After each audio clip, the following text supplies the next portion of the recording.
Good morning and happy Sunday.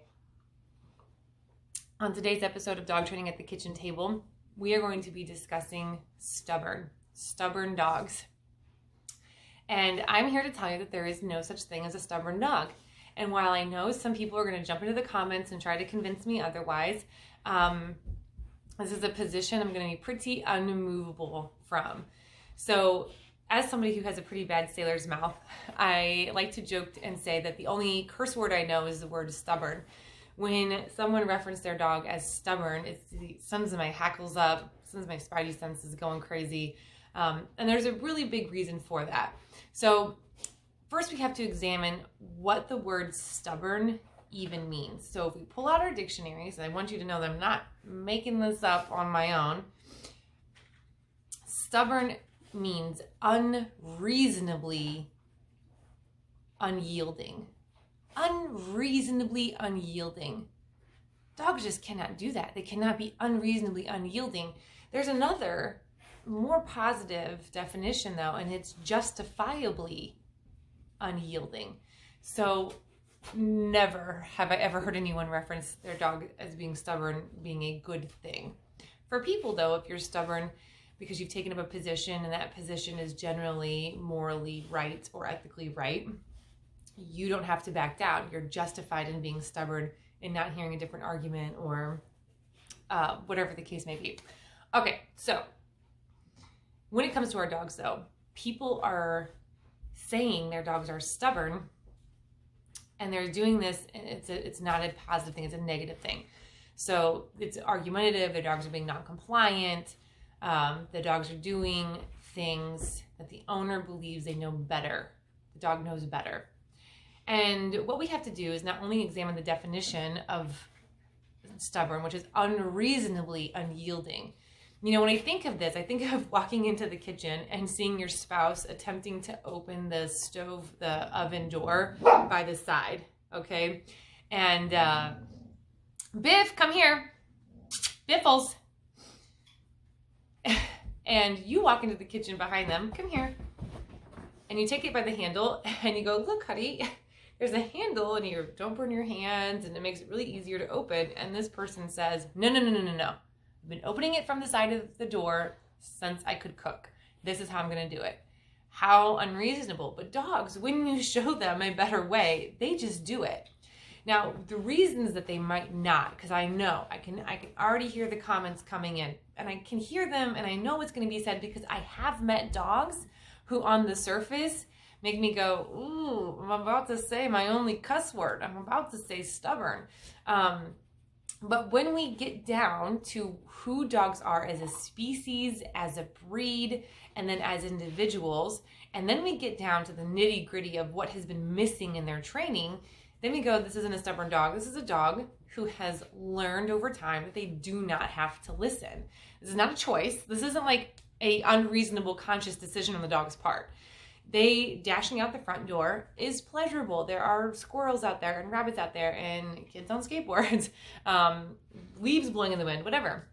The outside world is very exciting and it's very pleasurable, and you want them to not dash out the door because they could run into oncoming traffic. They could get hit by a car. We have a reasonable reason why we're going to be stubborn. We have a justifiable reason why we are going to be stubborn in insisting that our dogs wait at the door so they don't just bolt out a front door or back door, whatever, car door, whatever. And if your dog is non-compliant, if you're like, oh, sometimes he waits, sometimes he doesn't, that's because sometimes you've made him wait and sometimes you haven't.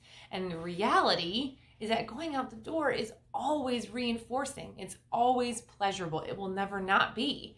It equals freedom, walks, fresh air, new smells, the chance to roam. All dogs want to roam. All those good things. And so waiting, that's hard. It's hard for people to wait. It's hard for kids to wait. Not that kids aren't people, but you know what I'm saying. It's hard. Asking somebody to wait makes it hard for them. We understand the dangers that are out there, but the dogs don't, and they only understand the excitement that awaits them. Okay, so you want your dog to wait at the door and they aren't. And you're saying sometimes they wait and sometimes they don't. And in training, there really is no sometimes. There really is no such thing. I either can or I can't. I'm allowed on the furniture or I'm not allowed on the furniture. I have to wait at doors or I don't have to wait at doors. And every time you wishy-wash about what your rules are, your dog is wishy-washy about their response to what your rules are. So it's really cut and dry. It's pretty plain as day. Now here's what happens. Some people go, I just got to get to work. Maybe my dog, kicked the table. Maybe your dog goes to work with you. My dogs go to work with me every day. So I'm ready for work. I've got to get to work. Maybe I'm running late and I have a headache and I haven't had any caffeine, whatever the case may be. And you're like, forget it. Let's just all walk out the door. We're just going to go. We're not waiting. We're just going. I'm a human being too. That happens. I do that sometimes.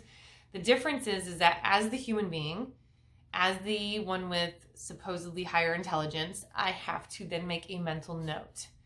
I have allowed my dogs to just barrel out the door. In my hurry, in my rush, I was like, forget it, let's just go. This happens. I do this, even as a trainer, and I know better. I do this because sometimes I'm a human being and I just want to get out the door, or I don't feel good, or whatever the case might be. Okay, so then you make this mental note that that's what you've done. And next time, your dog might go, hey, are we barreling out this door? Because that was really fun last time. And remember that barreling out the door is extremely reinforcing. If you're not making weight as reinforcing and as consistent as barreling out the door, then there's not a stubborn dog. There's just an inconsistency in training, and the dog is choosing the option that's more reinforcing, and an option that never really gets them in trouble either. Like, oh, you yelled at them. Oh, you scolded them. Dogs really learn to tune all that out. Some dogs are very sensitive, don't get me wrong, but for the most part, they're just like, ugh, whatever. She's yelling again. I still got to go where I wanted to go.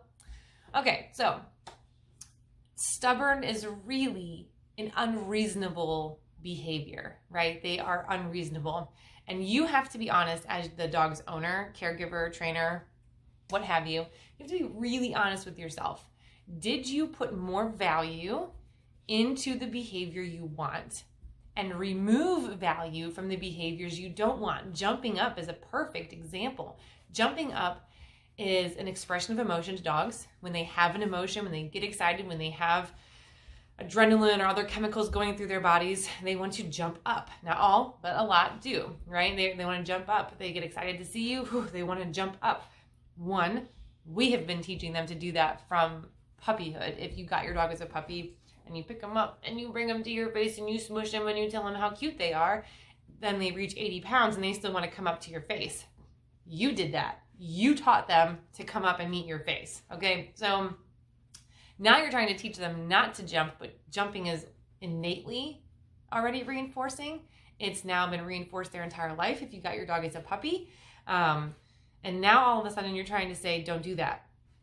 And now are you making jumping as unpleasurable as you used to make it pleasurable? Because that's what you have to do. And this is not a conversation people like to have, because now we're talking about an extreme punishment for something you've conditioned over the course of your dog's life.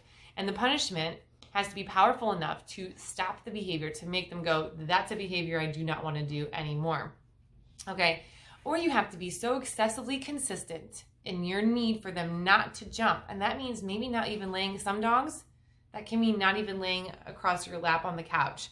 You have to be very clear that feet are not allowed on you, especially if you used to make it feet okay on you.